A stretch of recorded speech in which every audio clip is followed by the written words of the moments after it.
안녕하세요. 뜨는 아침 묵상 이성원 목사입니다. 겨울이 되었고 또 코로나가 있고 그러니까요.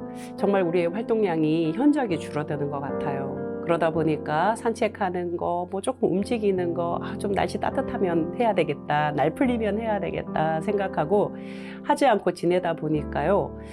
아무래도 이 실내에만 있으니까 에너지가 잘 충전이 안 되는 것 같아요. 여러분들 어떠신지요? 이왕이면 가끔 짧은 시간이라도 밖에 나가셔서 동네 한 바퀴 산책도 하시고 조금 땀을 흘리시면 더 좋을 것 같고요. 사실은 이 메시지는 저에게 당부하는 메시지이기도 합니다. 여러분, 겨울이지만 코로나가 있지만 그럼에도 불구하고 우리의 몸과 마음이 새로운 에너지로 잘 채워졌으면 좋겠습니다. 오늘도 말씀으로 우리의 에너지를 잘 채우기를 소망합니다. 오늘 함께 나눌 말씀은 창세기 37장 31절에서 36절 말씀입니다. 함께 말씀 보시겠습니다. 그들이 요셉의 옷을 가져다가 숫염소를 죽여 그 옷을 피에 적시고 그의 채색 옷을 보내어 그의 아버지에게로 가지고 가서 이르기를 우리가 이것을 발견하였으니 아버지 아들의 옷인가 보소서 하매 아버지가 그것을 알아보고 이르되 내 아들의 옷이라 악한 짐승이 그를 잡아먹었도다 요셉이 분명히 찢겼도다 하고 자기 옷을 찢고 굵은 배로 허리를 묶고 오랫도록 그의 아들을 위하여 애통하니 그의 모든 자녀가 위로하되 그가 그 위로를 받지 아니하여 이르되 내가 슬퍼하며 스올로 내려가 아들에게로 가리라 하고 그의 아버지가 그를 위하여 울었더라. 그 미디안 사람들은 그를 애굽에서 바로의 신하 친위 대장 보디발에게 팔았더라. 아멘. 우리가 어제 살펴보았듯이 이 야곱의 집, 그 가정 모습은 뭔가 갈등의 골이 깊어요. 서로 마음이 잘 소통되지 않았습니다. 그 중심에 누가 있어요? 요셉이 있다는 거죠. 요셉의 행동이 형제들 사이에 무언가 원활하지 않는, 뭔가 마음이 전해지지 않는 그런 관계로 만들어냈습니다. 37장 4절에 보면은 형들이 요셉을 미워하여서 그를 편안하게 대하지 않았다는 내용이 나와요. 그와 말하는 것이 편하지 않았다. 지금 우리가 가지고 있는 개역 개정은 편안하게 말하지 않았다라고 기록되고 있는데요. 이전 성경이 있잖아요. 한글 개역 성경을 보면 언사가 불평하였더라 이렇게 기록되고 있어요. 제가 이 내용이 무엇인지 좀 궁금해서 히브리어를 좀 찾아봤더니요. 이런 내용입니다. 샬롬이라고 인사하지 않았다. 유대인들은 아침마다 만날 때마다 샬롬 인사하잖아요. 그 말은 당신에게 하나님의 평강이, 평화가 있기를 기원합니다, 바랍니다 이런 뜻이거든요. 그래서 늘상 만나면 샬롬하고 인사하는데 형들이 요셉에게 샬롬이라는 인사를 하지 않았다는 거예요. 뭐예요? 이 가정에 평화가 깨져 있다는 거예요. 게다가 한 걸음 더 나가서 37장을 보면은 요셉이 어느 날 꿈을 꾸고 이야기를 해요. 형들에게 내가 꿈을 꿨는데 곡식단을 이렇게 쌌는데 형들의 곡식단이 내 곡식단에게 절을 했습니다. 자, 꿈은 요셉이 꿨어요. 당시에는 이 꿈이라는 것은 예언의 능력, 예언의 어떤 통로가 되었다고 생각을 했거든요. 그렇다면 요셉은 이 꿈을 꿨을 때 얼마나 기분이 좋았겠어요? 형들의 곡식단이 내 곡식단에게 절을 하는 거예요. 너무너무 기분이 좋았을 거 아니에요? 그런데 그 기분 좋은 것을 형들이 들었을 때 어떨 거라는 생각은 하지 않고 그대로 발설해버려요. 제법 나이가 되고 알만한 나이인데도 자기가 꾼 꿈이 나는 기분이 좋은데 그 꿈의 능력을 뭐 따로 차치하고라도 나는 기분이 좋은데 형들은 어떻게 생각할까? 이 생각 미처 못한 것 같아요. 더 나아가서 또 다른 꿈을 꾸고 이야기를 하죠. 해에 달 11별이 나에게 절을 했다는 거예요. 그러니까 다 자신에게 굉장히 기쁘고 행복한 그런 꿈이에요. 분명히. 그런데 듣는 이는 어땠을까? 듣는 자의 생각은 하지 않았던 그런 요셉의 모습 아니에요? 안 그래도 미운 털이 박혀 있는데 지금 요셉은 어떤 거예요? 눈치 제로예요. 그냥 자기 흥분에 취해 있는 거예요. 꿈이 비전이 되지요. 그래서 꿈은, 이 비전은요, 마음에 품는 거예요. 입에 담는 것이 아니라. 꿈이 비전이 되고, 꿈이 예언이 되고, 꿈이 하나님의 메시지를 받는 통로가 될 수 있지만, 그렇기에 자기에게 하나님이 주시는 메시지는 내 마음 안에 이렇게 간직하는 거죠. 그런데 지금 요셉은 듣는 자들을 생각하지 않고 오히려 형들이 들었을 때 얼마나 이게 안 그래도 미운털 박혀서 안 그래도 시기하고 증오하는데 이 요셉의 이야기를 들으면서 얼마나 마음속에 악한 마음이 생겼겠습니까? 이런 말이 있잖아요. 옳은 말일수록 목소리를 낮추라는 거예요. 베푸는 손, 누구를 돕는 손, 누구에게 자선을 베푸는 손일수록 그런 물질, 그런 돈일수록 어떻게 해요? 소리 없이 하라는 거예요. 정말 그러하다 생각이 듭니다. 저는 신분이 목사이잖아요. 목회자는 하나님의 말씀을 이렇게 전하는데 가끔 그런 생각을 하게 돼요. 내 몸에 왜 이렇게 힘이 들어가지? 내 목소리에 왜 이렇게 힘을 불어넣지? 왜 이렇게 강한 무언가 메시지를 전하려고 애를 쓰지? 사실 그거 아니다라는 생각이 어느 날 문득 들더라고요. 왜냐하면 하나님의 말씀 그 자체가 완전하고 그 말씀 그 자체가 능력의 말씀인데 이걸 전하려고 하는 저는 그냥 그릇과 도구에 불과한데 이 그릇이 왜 이렇게 힘을 주고 있을까? 그릇이 이렇게 힘을 주고 있으면 말씀이 잘 전해지기가 어렵겠다. 내 힘을 풀고 빼야 되겠구나. 옳은 말, 그 옳은 말이라는 것 자체가 이미 꽉 차 있는 무게인데 거기에 덧붙일 높은 소리가 왜 필요하겠냐는 거죠. 자선을 베풀고 선을 베풀고 누군가를 돕는 그런 손길일수록 목소리를 내버리면 그것을 받는 사람이 얼마나 힘들겠어요. 그건 소리 없이 하는 거거든요. 이 간단한 원리를 우리는 참 놓치기 쉽고 잘 못 깨달아요. 누구처럼? 요셉처럼요. 이 일이 결국 어디까지 가게 되냐면 아버지가 요셉을 심부름시켜요. 형들에게 좀 가보라고.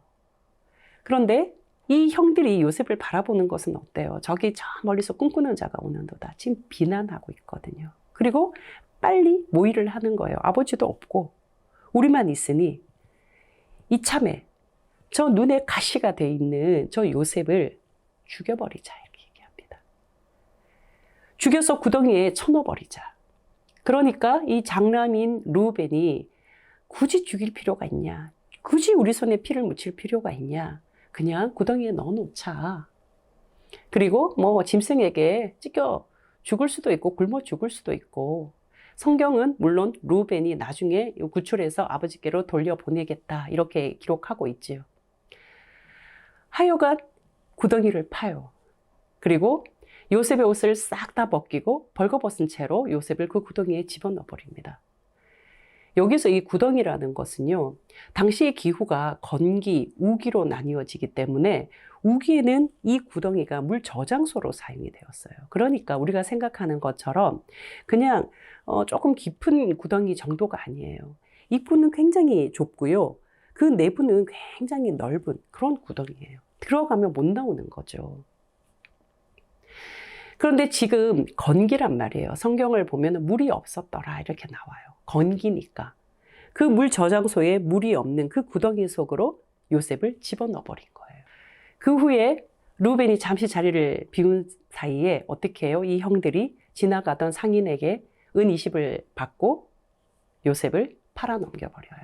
인신매매가 시작되는 거죠. 루벤은 뒤늦게 와서 동생 요셉이 없어진 걸 알고 화들짝 놀라서 옷을 찢고 애통해하죠. 그때 이 다른 형제들이 이야기를 합니다. 요셉은 팔았고 우리가 짐승의 피를 요셉의 옷에 묻혀서 아버지께로 갖다 드리자. 결국 수렴소를 죽여가지고 그 피를 요셉의 옷에 막 묻혔겠죠. 그리고 연기도 했겠죠. 아버지 앞에 슬픔을 가득 채서 이거 한번 보십시오. 이게 요셉의 옷인지 한번 보십시오. 야곱이 거기에서 불썩 주저앉는 거예요. 분명히 내 아들 요셉의 옷이거든요. 성경을 보면 이 야곱이 오랫동안 애통하였더라. 위로받기도 거절하였더라. 그리고 요셉은 애국 친위대장 보디발의 집에 팔렸더라 하고 37장이 끝납니다. 저는 37장을 쭉 묵상하면서 이 37장을 견인해가는 한 단어가 있다는 것을 발견하게 됐어요. 저의 묵상인데 제가 이 견인하는 37장을 견인하는 단어, 제가 발견한 단어는 어떤 단어냐면 채색옷이라는 단어예요. 총 3번에 걸쳐서 나오는데요. 3절에 나오고요. 23절에 나오고 32절에 나와요. 3절에 나오는 이 채색옷은 아버지 야곱이 요셉에게 입혀준 채색옷이에요. 요셉은 채색옷을 선택하거나 결정하지 않았어요. 오로지 아버지가 입혀줬어요. 아버지가 왜 요셉에게 채색옷을 입혀줬나? 우리 뭐 다 알잖아요. 특별했거든요. 특별한 아들이라는 거예요. 나한테 유독 정말 내 사랑을 다 부어주고 싶은 그런 아들 요셉. 채색옷을 입혔단 말이에요. 그런데 이 입혀진 채색옷이 결국은 어떻게 해요? 요셉 스스로도 자기 정체성을 채색옷으로 생각하기 때문에 고자질하고 형들 사이에 그냥 이게 무슨 말인지도 모르고 그냥 막 발설하고, 그리고 아마도 형제들뿐만 아니라 주변 가족 관계들, 주변 뭐 친인척 관계들, 주변 관계들에게도 이 요셉은 그닥 뭐 좋은 이미지를 주지는 못했지 않았을까. 채색 옷을 입은 요셉. 결국은 이 채색 옷은 23절에 보면 형들에 의해서 벗겨지게 되죠. 그냥 구덩이에 넣어도 되는데 굳이 채색 옷을 벗겨버리는 거예요. 왜요? 증오의 대상, 시기의 대상, 분노의 대상, 채색 옷이거든요. 벗겨서 구덩이에 집어넣어요. 그리고 이 채색 옷은 어디로 가요? 염소의 피를 다 묻혀서 아버지에게로 가요. 야곱이 이 채색 옷을 받아들였을 때 무엇을 생각하게 돼요? 요셉의 죽음을 생각하게 되잖아요. 채색 옷의 죽음, 요셉의 죽음. 채색 옷이 뭘까? 요셉의 채색 옷은 어떤 메시지일까? 저는 허상이라고 보여졌습니다. 허상. 야곱이 지극 사랑하는, 각별히 정말 유별나게 사랑하는 그 사랑을 채색 옷에 담았어요. 요셉은 이 채색 옷을 입은 자신이 자신이라고 생각해요. 형제들은 채색 옷을 입은 요셉이 요셉이라고 생각해요. 그러니 좋은 관계를 맺을 수가 없는 거죠. 채색 옷은 요셉이 아니잖아요. 채색 옷은 동생 요셉이 아니잖아요. 채색 옷은 요셉이 아니잖아요. 가려져 있다는 거예요. 가려져 있는 거죠. 요셉을 볼 때 내 동생 요셉으로 그냥 개구지게 만나서 이야기하고 같이 놀고 밥 먹고가 아니라 채색 옷을 입은 요셉을 볼 때 아버지의 사랑, 특별한 사랑, 편애하는 사랑, 차별된 사랑, 분노가 생기는 거죠. 요셉 스스로도요. 그 모든 것을 등에 업고 나 이런 사람이야 하고 살았지 않았을까. 그래서 37장 32절은 그 채색 옷이 죽었다. 채색 옷에 사망 선고가 일어난 것이죠. 여러분, 사람이요, 허상을 가지게 되면 그 사람은 삶이 허무하게 되어 있어요. 허상을 품은 사람, 허상을 가진 사람의 삶이 의미 있고 가치 있게 갈 수가 없죠. 여러분, 전도서를 보면 이렇게 기록하잖아요. 헛되고 헛되며 헛되고 헛되니 모든 것이 헛되다. 무엇이 그렇게 헛될까? 해 아래서 수고하는 사람의 모든 수고가 헛되더라. 아침에 일어나서 저녁에 자는 그 모든 수고도 헛되더라. 사람이 행하는 모든 것이 헛되더라. 그러면서 전도서 기자가 이야기합니다. 헛되지 않는 것이 있다는 거예요. 진정한 기쁨이 있다는 거예요. 뭘까? 내가 하나님께로부터 왔다는 거. 내가 지금 가지고 있는, 내가 지금 살고 있는 이 모든 것이 하나님께로부터 왔다는 것을 깨달은 사람은 진정한 기쁨을 누리게 된다는 거예요. 무언가를 막 내 몸에 걸치지 않아도 명품백, 명품 브랜드 걸치지 않아도 나라는 존재가 하나님께로부터 왔음을, 나와 함께 살고 있는 내 가족이 하나님께서 나에게 보내준 귀한 존재라는 것을 알고, 내가 지금 먹고 쓰고 살아가는 모든 것이 하나님이 나에게 주신 것이라는 것을 알고 살아가는 사람은 진정한 기쁨을 누리게 된다는 거예요. 우리의 속이 허할 때요, 사람이 자기 내면이 허할 때, 속이 허할 때 무언가를 막 채우게 되거든요. 화려한 백화점 복도를 막 걸어갈 때, 그럴 때 내가 이 백화점의 화려함이 되는 것처럼 느낀단 말이죠. 값비싼 차를 쫙 몰고 갈 때 이 차의 값비쌈이 나인 줄 착각한다는 거죠. 사랑하는 따 가족 여러분, 오늘은 나의 속을 한번 챙겨봤으면 좋겠어요. 나의 내면을 한번 살펴봤으면 좋겠습니다. 나의 삶의 관계들을 살펴봤으면 좋겠습니다.